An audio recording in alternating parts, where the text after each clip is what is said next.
올해든 내년이든 뭔가 이제 한 번 더 큰 하락이 오고 그러면 이제 우리가 한 20% 30% 한번 빠졌잖아요. 네. 여기서 또 한 번 이제 30% 좀 빠지면 저는 굉장히 좀 좋은 기회가 될 거라고 보고 있고 그런 기회가 뭐 빠르면 내년 하반기, 가을 정도서부터 뭐 한 25년 상반기 어느 즈음에는 저는 오지 않겠나. 청약시장, 분양시장 보면 완판 소식도 많이 들리잖아요. 네. 막 그 영등포자에는 그렇죠. 경쟁률이 어마어마하더라고요. 맞아요. 이런 뉴스에도 너무 이렇게 민감해하지 않아도 괜찮을까요?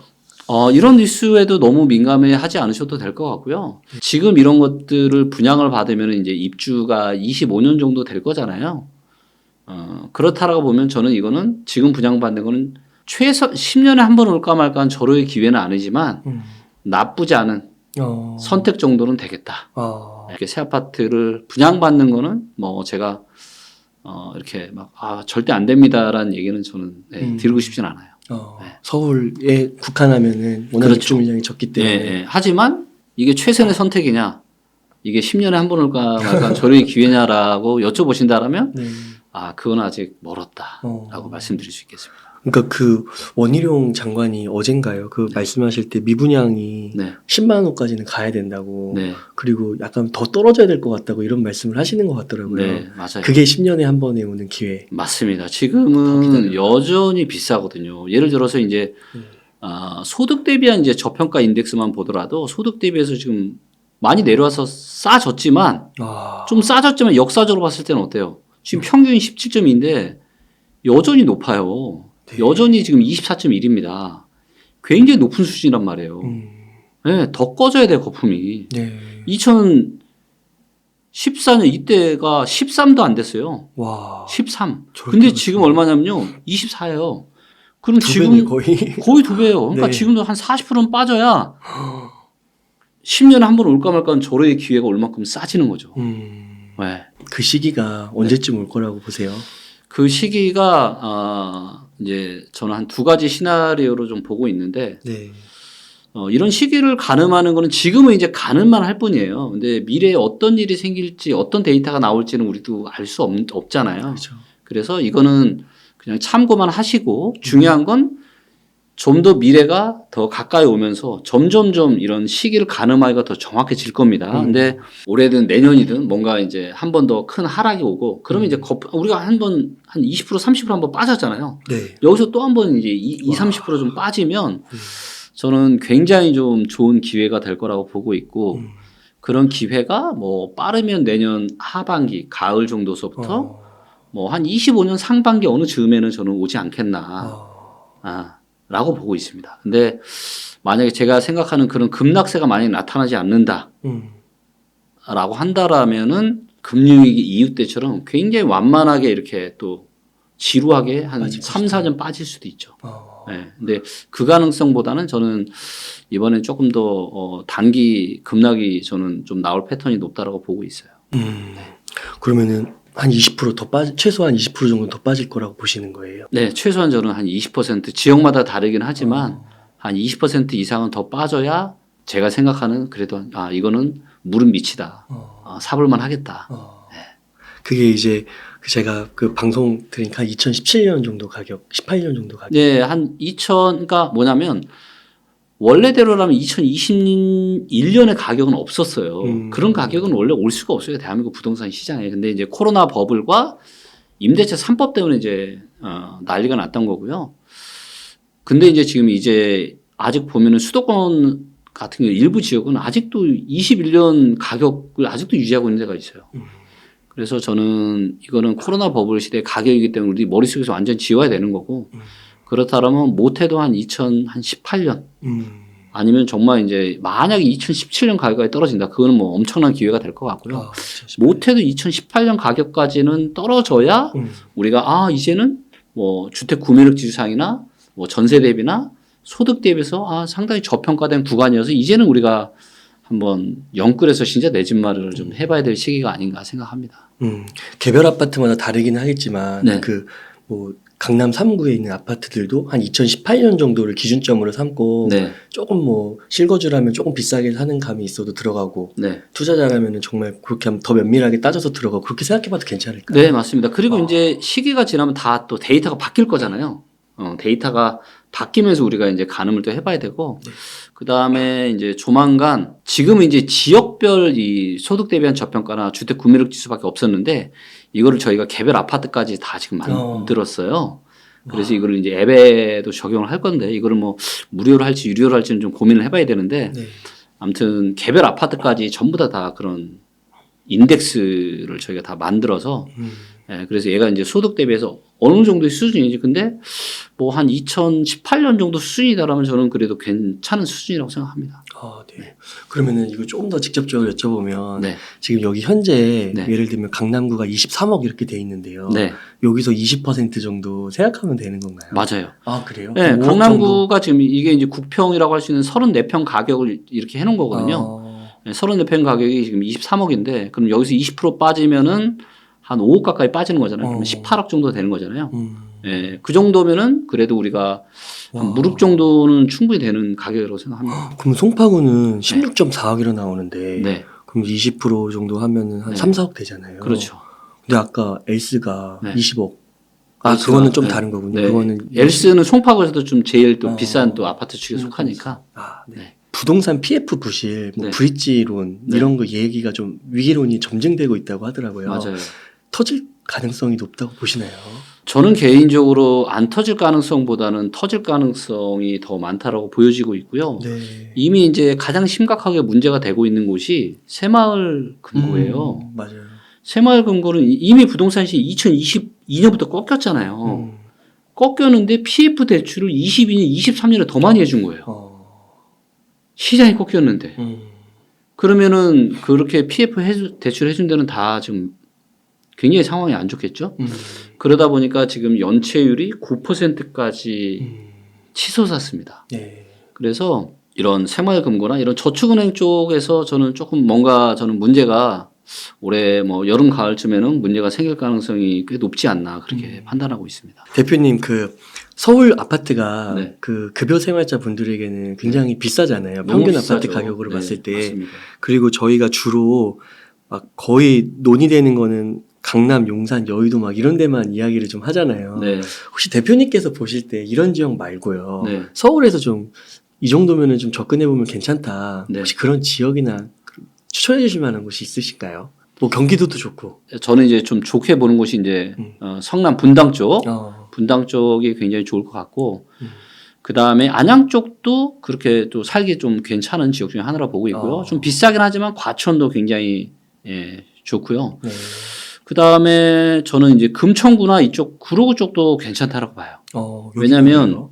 이쪽은 생각보다 일자리가 굉장히 많아요. 아, 그래요? 아, 네. 가산 디지털 단지? 그렇죠. 어. 네, 그래서 지하철 승하차 데이터를 보면은 일자리가 굉장히 많고, 그 다음에 저는 또 개인적으로 최근에 좀 많이 뜨고 있는 데가 어디냐면 이 성동구랑 광진구 쪽입니다. 이쪽 라인.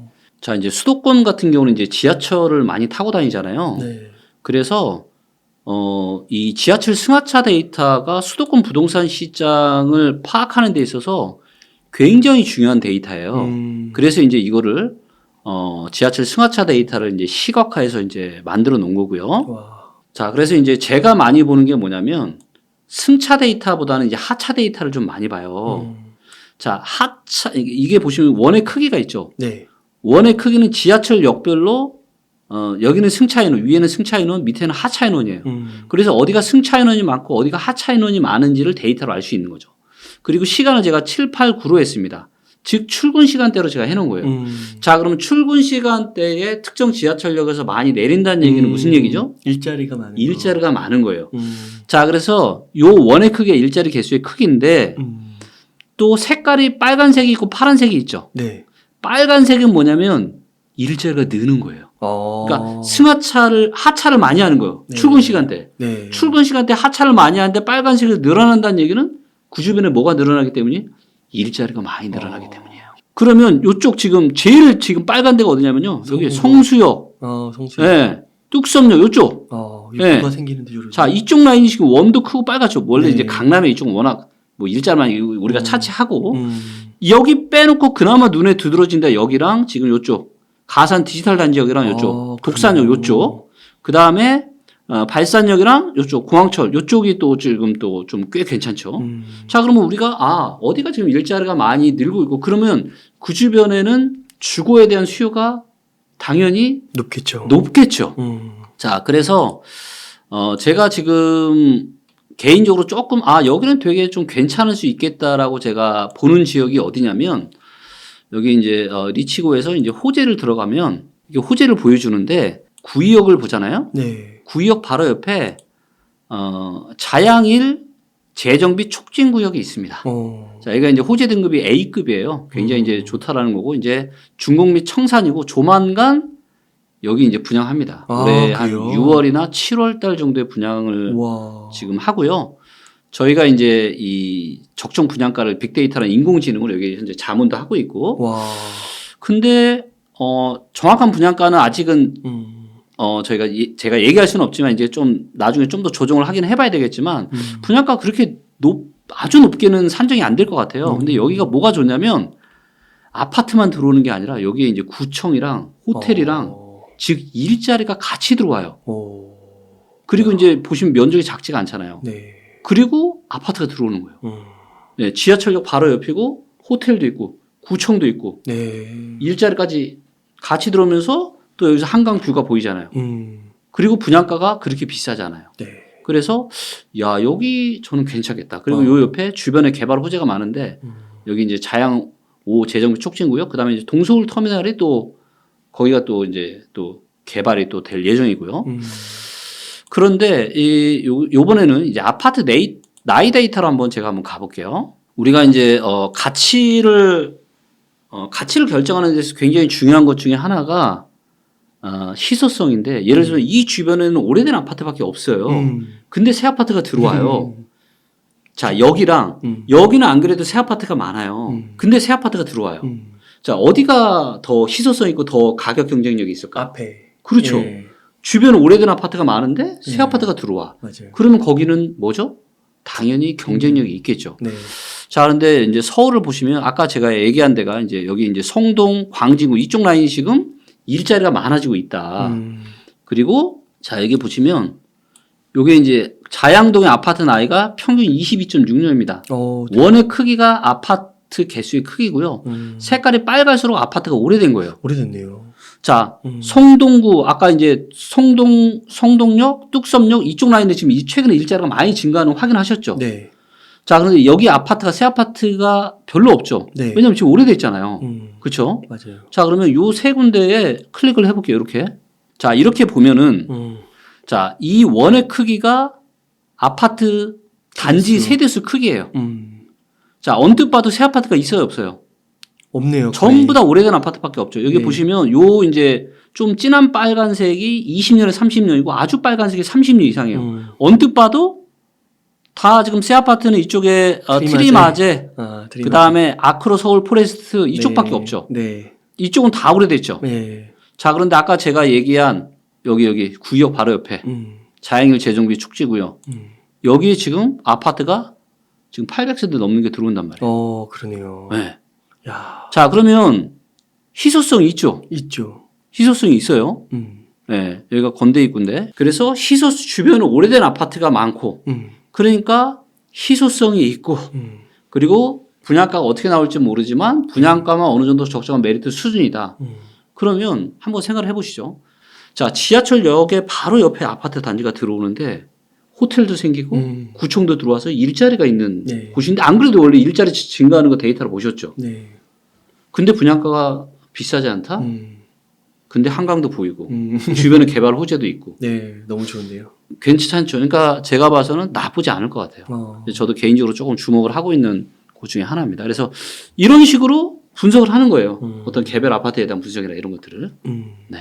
그러면은 이번에는 경기도예요. 네. 최근에 진짜 큰 이슈 중에 하나가 그 용인시 처인구에 네. 그 삼성 시스템 반도체 공장 들어온다고요. 네. 그 대표님께서는 이런 네. 그 호재 뉴스를 들으시면 네. 어떤 생각이 드시는지 궁금한 게 이거 가서 당장 뭐 투자해야 되는 거 아니야? 뭐 어떤 생각을 하시는지 궁금하더라고요. 저는 이제 딱 드는 생각이 거기를 일단 우리가 지도로 한번 보시죠. 네.